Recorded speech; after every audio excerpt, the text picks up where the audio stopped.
Myself, my dad, and Hope, and then a couple of our family friends, and her dad helped out a lot too.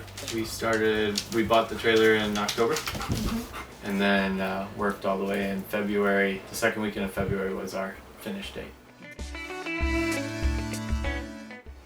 I worked for Habitat for a little while, and then lots of building growing up with my dad.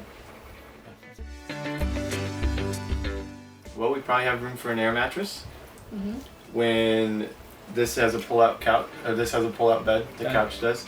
So 2, 4, and 6, potentially. Yeah, we had guests here over Indy 500 weekend, nice. and so it was tight, but it was fun. Yeah.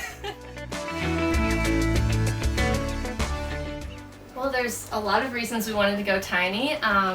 One of them is just freedom, so we can live wherever we want to live, and we love that idea. We can move it wherever.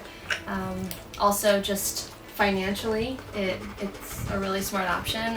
We just got married 2 years ago, and so we're able to save a lot, and therefore able to travel and do other things we might not otherwise be able to. And then it's just a fun challenge, I think. We've had to downsize all of our things, and we're living a more minimalist lifestyle, and that's very, I don't know, it takes a load off. You don't have a bunch of things, it's just what you need. So.